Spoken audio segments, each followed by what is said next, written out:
started. Oh, okay. Hey guys. What's up? Alright, we're back for our next weekly update. So excited, So guys. Triple R So excited. videos where we rant, rave, and review. And So excited. so Yeah. not too much has happened. Alright.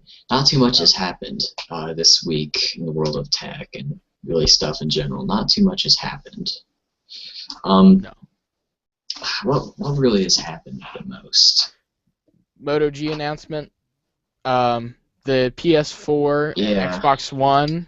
I think just the PS4 is released tomorrow, which getting my hands on one. So be sure to check back for the channel. Yeah. Probably tomorrow. I'll have coverage on that. And the iPad Mini with Retina display was released later this week. A silent announcement.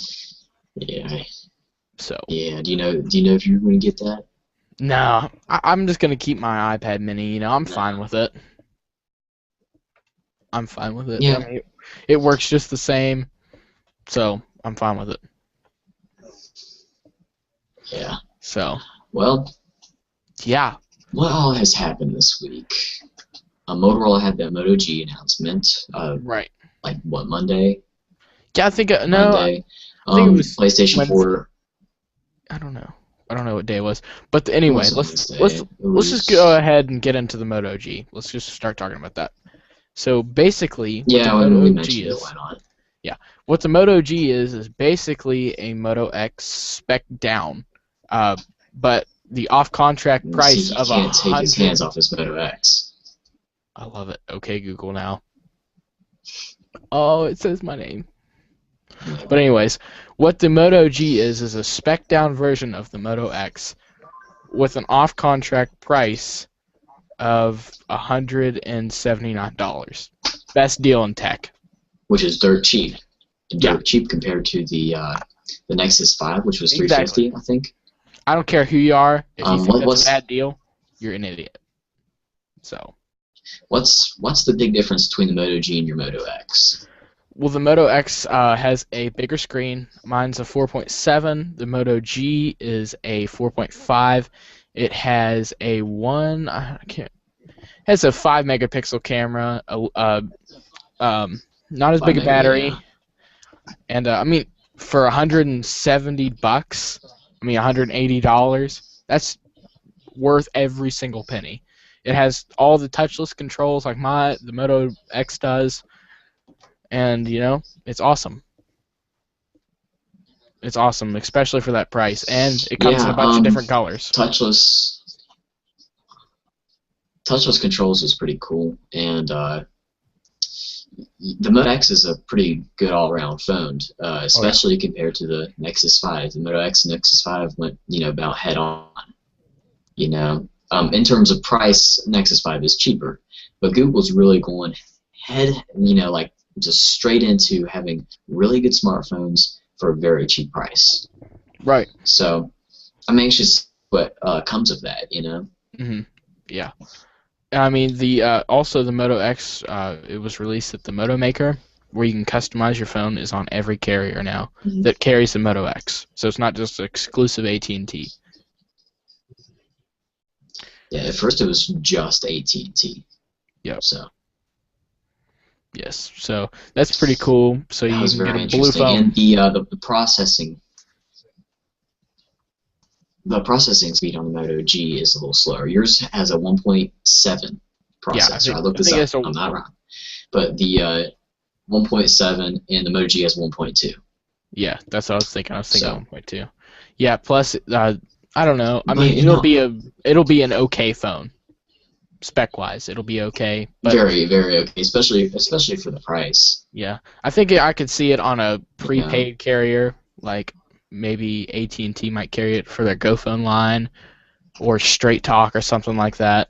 But I mean, if you're gonna buy one off-contract prepaid phone, get that phone. It'll be available next year. So. Oh yeah. Yeah, and the thing is 1.2 gigahertz, right? Mm-hmm. It's quad 1.2 is Yeah, it is quad core, so that's cool. But 1.2 is kind of slow considering my Captivate is 1. So I mean, it depends if that quad core is really going to make a big difference, Right. and we have yet to see that. Yeah. Also, The Moto X, it's only 3G as well, so remember that, no LTE. yeah, which is 3G is starting to get dated. Of course, around here we hardly ever get 4G, so is that really going to affect us here? We have HSPA Plus, which is 4G. Which is, it's I not. mean, it is, but No, it's not. LTE is 4G. That's what it is. HSPA Plus is it's a different carrier, isn't it? It's just different. Thing, it's basically just a little bit spec'd up 3G. Which, I mean, it's fast. 3G, I don't know. 3G's faster than Edge. When I first got my iPhone, probably for like 2 years, all we had in my area was Edge. It was slow as Moses. Yeah. What's that? Some people have seen on their phone, like, instead of having 3G, they have like I or something like that. What is that? I'm not exactly sure. I or something. It's super slow. I have E. Is that Edge? Yeah. Yeah, I have 3G most of the time. But when I don't, it's E. So Edge is god awfully slow. Oh yeah. It's horrible. Yeah. Yeah. But I mean that's such a good deal. I think it's gonna be quite awesome if you're gonna get a phone. Get the Moto G. Comes in a bunch of different colors, and it's $179 off contract. So get it. Well, definitely. And Google's doing something where they're really going towards some lower cheap priced phones that are, all around pretty well phones. Right. A phone that is on spec wise and really about software wise, that is like the Moto G. How much is it priced? Would you say $250? What, for the Moto G? $253. Oh, for a phone? No, not for the Moto G. I'm saying like a phone just like the Moto G. They have this phone called the Galaxy Express. I actually had that for a little while. It's about the same, really. I remember that. I mean, any low-end phone on a contract, that's probably about, this is going to be a low-end phone, probably $50 or cheaper. So. Yeah. And, but still, how many gigs of RAM does this phone have? 2? I think it has 1. If I'm correct. 2, I want to say. Either 1 or 2. I mean. 1? Yeah, I think it's 1. 1 or 2. I'm saying 2. You're saying 1. We'll call 1.5 gigs of RAM, right? But also, it's supposed to get the Kit Kat update. And the Note 3, in contrast, has 3. Yeah, but yeah, well, it's a Google branded phone. Right. Plus, Google owns Motorola, so somewhat Nexus. Not really, but somewhat. Mm-hmm. It's really interesting. Now the camera, I've heard, is supposed to be 5 megapixels with no optical image stabilization, just like the Moto X. I've heard obviously isn't going to be quite as good as the Moto X. So, I mean, if it's worse than the Moto X, you might as well just not put one on there. Well, this camera is not that great. The camera is not that bad. It's definitely not. It's definitely it's barely Instagram worthy. Yeah. I mean, it takes fine pictures. It takes clear enough pictures. I mean, I was taking pictures of sheet music and stuff. I mean, it's decent. Especially, I think it looks better on this display than it would like if I sent it to my computer and blew it up. Oh yeah. Oh, it'd look god awful.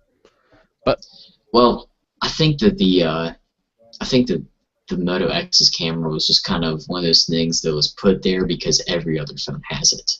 Right. Right. I think it was one of those last things where like, oh, what kind of camera were we gonna put on there? Yeah. They wanted to put something different, so I could just do this and shake it, and boom, there's my camera. So, and then all I gotta do is just touch it. It's cool, but not effective. You just took a picture of me, didn't you? No, on your computer? no, I actually No, you didn't. didn't touch a screen texture. You Nah. should. Um, Um, stock JB so Plus, um, stock JB camera is a great camera to use for the Moto X because you can actually focus. So just throwing it out there. yeah, well, Jelly Bean has some really nice features, and KitKat does too. Which the craze for KitKat hasn't quite died down yet, but it's still there's still a craze there, you know. Right. It is slowly kind of going out, but it's definitely a really cool upgrade to the Android operating system. Right. Plus, I mean, I think it's it doesn't take much to run. So if you've got a slower phone, it'll run great. And that's more important. my phone. Yeah, that's more important to me, at least, to have good. Make sure your software runs good, even if your phone is slow, because that would make me want to stick with Android. I mean, with an iPhone here, with my iPhone 5, it doesn't take much to run. iOS is barely anything. Actually, if you guys didn't know, my lock button broke on my iPhone 5, so I'm shipping it off tomorrow. They sent me a little cool prepaid package and gave me a little pamphlet and a little semi-eject tool. It was so cool. I was like, oh man. And they gave me a little sleeve to put it in. So That's not a good thing either, because he treats his phones like little sheets of glass. They're so easy to break. So if he broke something on his phone, there's something wrong with the phone itself. There has to be. Oh yeah. I mean, he has a certain way of putting it in his pocket, so if he ever lays down on his side, it won't hurt the phone or the case. Yes. He's very particular. Yes. I just make sure to buy some sturdy phones. I put my phone with the face towards my pocket, so it won't. So if it hits it hits the back. Actually, my mom took my phone one day and actually scratched it a little tiny bit right there. I was so mad. So mad. Jeez. Because, I mean, I did pay $600 for this phone, so I wasn't very happy. But anyway, I'm ranting too much. Well, if you would have bought a Nexus 5, you would have paid about half that. Yeah. So. Shut up, Jason. Just shut up. Just shut up. I'm just throwing it out there. Just shut up. Okay, so what else do we have to talk about? Oh, the poof. Look, guys, it's the tech fairy. No, that's stupid. I shouldn't do that. Nah. Well, let's talk about Android the big versus craze. iOS versus Windows Phone. And versus Windows Phone. Yeah, you have to throw that in there. They're really clinging. Oh yeah. I mean, Android wins all the way. So yeah. Well, it does, but no. There are some features to talk about. It's not unprofessionally be biased. And well, Android, it is the better one, and I think both of our opinions. But if anybody calls me biased, I mean, I have this, I have this, I have an iPhone, or I have an iPad Mini, and I have a Mac. So if you call me biased towards Android, you're stupid, because this is the only Android device I have, and I love it. I don't like Android on tablets, though. Apple has the best tablets around, and that's just the truth. It really is. you could throw Windows in there too. No, Jason, we don't need. How about no? How about no? Yeah, how about no? Well, okay, let's look at it like this. Android requires a lot of really souped up software. So when we're making an Android phone, I'm sure it's pretty expensive. Whereas Apple goes for very, very elegant looking designs to make their phones. So thus, both phones are very expensive to make, and a Windows phone, I'm sure, is expensive to make too. So, but nobody cares about Windows Phone. Sorry to say. When's the last person you say somebody pulls a phone out of their pocket? Man, is that a Windows Phone? No, nobody ever says that. No. There is a group of people that group of Windows Phone users are actually growing. It is a growing software, Right. Mobile platform. It is a growing one. I've seen a little bit more people using those phones, but it's the 520, which is a very low-end phone. Yeah. So I I don't know what saw that says about it. my friend Patrick pulled out a 520. I was like, "What are you doing?" And then 3 days later, he came back with an iPhone 4S. I was like, "Good job, buddy." So. See, here, ladies and gents, is a biased person. Nothing against Willie, I'm not but biased. Don't call me biased because against Windows you are. oh, I hate Windows. I had a Windows